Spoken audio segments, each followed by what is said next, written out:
Hello, magandang araw sa lahat. Nandito na naman tayong muli. Sa araw na ito ay may bago tayong pag-uusapan. Ito ay ang tungkol sa isang kilala o sikat na tao na ang kanyang pinagdadaanan o karanasan sa buhay ay maaaring mag-iwan sa atin ng isang napakagandang inspirasyon o positibong pananaw sa buhay. At ang taong ito ay walang iba kundi si Nelson Mandela. Sino nga ba itong si Nelson Mandela? Si Nelson Rolihlahla Mandela ang kauna-unahang Pangulong Itim ng South Africa. Hindi madali ang pinagdadaanan ni Mandela bago siya maging Pangulo. Nariyan ang pagkakabilanggo niya ng 27 taon at sa pagkakabilanggo niyang yun din ang naging daan para magawaran siya ng isang Nobel Peace Prize noong 1973 para sa kanyang nagawa upang ipabagsak ang sistemang apartheid para sa kanilang bansa nang walang karahasang nangyayari. Ipinanganak siya noong ika-18 ng Hulyo, 1918, isang politiko na naglingkod bilang Pangulo ng South Africa mula 1974 hanggang 1979. Kinilala siya dahil sa kanyang naging aktibong papel sa pagtataguyod ng pagkakapantay-pantay ng tao o racial integration sa kanyang bansang South Africa na nooy pinamumunuan ng isang pamahalaang racist. Ang pakikipaglaban niya sa ganitong kalakaran ay nagdulot ng kanyang pagkabilanggo ng 27 taon. Naging daan ito upang magawaran siya ng Nobel Peace Prize para sa kanyang mga nagawa upang maibagsak ang panukalang apartheid o patakarang paghihiwalay ng mga puting tao mula sa mga itim o negro sa kanyang bansa. Labis ding hinangaan ng mga tao ang kanyang pagiging mabuting tao, mapagkumbaba, marangal, masayahin at tunay na maginoo. Makikita ang mga katangiang ito sa mga sumusunod na anekdotang nagpapamalas kung bakit iginagalang at minamahal ng mundo si Nelson Mandela. Mga anekdota sa buhay ni Nelson Mandela. Ayon kay John Carlin. Ayon sa pagsasalaysay ni John Carlin, isang tanyag na manunulat at dating bureau chief ng London Independent sa South Africa mula 1989 hanggang 1995, kinapanayam niya noon si Nelson Mandela isang buwan pagkatapos nitong manalo bilang Pangulo ng South Africa. Nang makarinig sila ng katok sa pinto, isang puting babae ang pumasok sa opisina ng Pangulo na may dalang tray na may tsaa at tubig. Nang makita ni Nelson ang babae ay hindi ito tinapos ang sinasabi. Agad tumayo at nakangiting kinamusta ang babae. Saka ipinakilala si John Carlin. Nagpasalamat si Nelson sa tubig at tsaa at umupo lang muli nang makaalis na ang babae. Ang labis na nagpahanga kay John Carlin ay hindi lang ang naging mabuti at mainit na pagtrato ni Nelson Mandela sa babae, kundi ang katotohanang ang babaeng ito na pinakitaan niya ng paggalang at pagpapahalaga ay dating empleyado ng mga pangulong naging malupit at nagdiskrimina sa mga itim na tulad niya. Katunayan, walang pinaalis ni isa man si Nelson Mandela sa mga dating empleyado ng nagdaang administrasyon. Nanatili silang lahat at nang makilala nila ang likas na kabutihan ng bago nilang Pangulo ay minahal at hinangaan nila ito ng labis kaysa sinuman sa mga naging Pangulo ng kanilang bansa. Katunayan, ang kanyang Chief of Protocol na isang lalaki at naglingkod sa mga nagdaang Pangulo ng mahigit 13 taon ay napaluha habang ginugunita ang kabutihan at kagandahang loob na ginawa ni Mandela para sa kanya.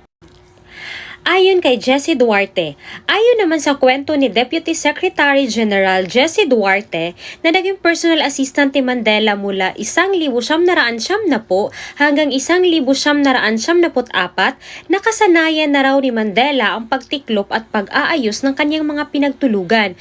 Minsan daw nang sila ay nasa Shanghai, China, ay tumuloy sila sa isang napakalaki at napakagandang hotel. Sinabihan ni Duarte ang Pangulo na huwag tiklopin ang kanyang pinagtulugan dahil ayon daw sa kultura ng nasabing bansa, ang mga tagapagligpit dapat ang magligpit at maaaring makainsulto sa kanila kung ang bisita ang mag-ayos ng kanyang tinulugan. Dahil dito'y ipinatawag ni Mandela sa kanilang manager ng hotel ang mga babaeng tagapagligpit sa silid upang kausapin at paliwanagan kung bakit siya ang nagtitiklop at nag-aayos ng kamang kanyang tinulugan. Ayaw niyang mainsulto o masaktan ang damdamin ng mga ito ng dahil lang sa paggawa niya sa nakasanayan. Ayon pa kay Duarte, hindi niya pansin kung ang matataas na tao ay masaktan o masagasaan sa kanyang mga ginagawa o pinaglalaban. Subalit ayaw niya may maliliit na taong sumama ang loob o masaktan ng dahil sa kanya.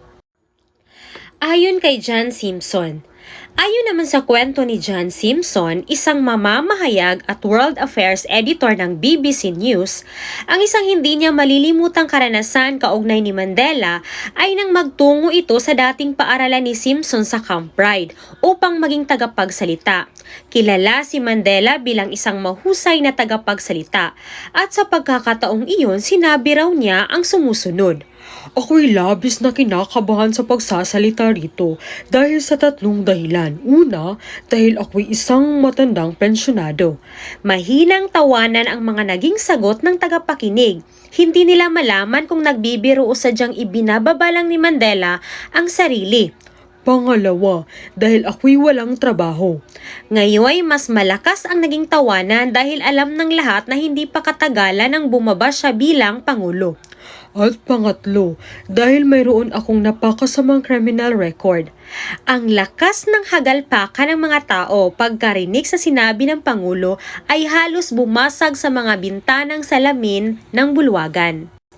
Ayon kay Matt Damon, ipinakita naman ang karanasan ni Matt Damon, isang kilalang artista sa Amerika, ang nahalina ni Mandela, hindi lang sa matatanda kundi maging sa mga bata. Kasama si Damon sa mga artistang gumanap sa pelikula tungkol sa buhay ni Mandela, ang Invictus. Nang magpunta raw sila sa South Africa para mag-shooting ng pelikula, ay sinabihan sila na makikilala na nila si Mandela at pwede nilang dalhin ang mga anak nila. Dinala niya ang mga anak na sina Gia na nooy 8 buwan pa lamang at Isabella na nooy 2 taong gulang naman. Habang naghihintay silang makapasok ay nagtanong si Isabella ng ganito, Daddy, sino po ang nasa loob ng pinto? Hawak daw ni Damon ang kamay ng kanyang anak noon at marahil ay nadama nito ang mabilis na pagtibok ng kanyang puso na puno ng pananabik sa mangyayari. Sinagot niya ang anak at sinabing, Sige Noong Mandela, isang napaka-espesyal na tao. Makikilala natin siya at maghehelo tayo sa kanya. Nang makapasok sila ay magiliw silang sinalubong ni Ginoong Mandela habang hindi mapaknit ang paningin ng dalawang bata sa kanya. May taglay siyang halina kaya maging ang mga bata ay batid na isang hindi pangkaraniwang tao ang nasa harap nila. Marami pang anekdota ang nailahad ng iba't ibang tao, tanyag man o hindi tungkol kay Nelson Mandela. Patunay lamang ito na ang isang dakilang tao tulad ng isang diamante ay patuloy na magniningning at walang anumang bilangguan, diskriminasyon, pasakit o hadlang sa kanyang daraanan ang hindi niya kakayaning mapagtagumpayan. At yon ang mga anekdota sa buhay ni Nelson Mandela. Nabanggit ko na sa ating nakaraang talakayan kung ano ang anekdota. Ito ay isang uri ng akdang tuluyan na tumatalakay sa kakaiba o kakatuwang pangyayaring naganap sa buhay ng isang kilala, sikat o tanyag na tao. Layo nito na makapagbatid ng isang magandang karanasan na kapupulutan ng aral. Ito'y magagawa lamang kung ang karanasan o pangyayari ay makatotohanan. At ang pinakamagandang halimbawa nga rito ay ang aking inilahad na mga anekdota ni Nelson Mandela. Ngayon ay susukatin ko ang inyong pag-unawa sa binasa o napakinggang mga anekdota sa buhay ni Nelson Mandela. Sagutan ang mga sumusunod na tanong. Piliin lamang ang letra ng tamang sagot. 5 segundo bawat bilang ang ibibigay ko para masagot nyo ang mga tanong.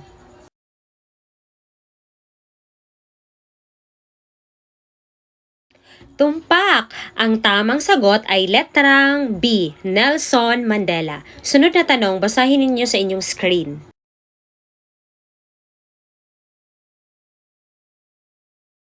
Magaling! Ang tamang sagot ay letrang B, dahil sa pakikipaglaban sa kalakaran ng kanilang pamahalaan na nooy pinamumunuan ng isang pamahalaang racist. Sunod na tanong.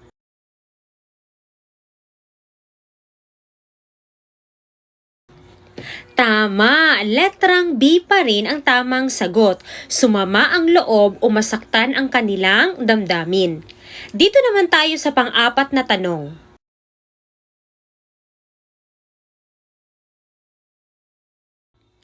Mahusay! Ang sagot ay letrang C, tawanan. Huling tanong.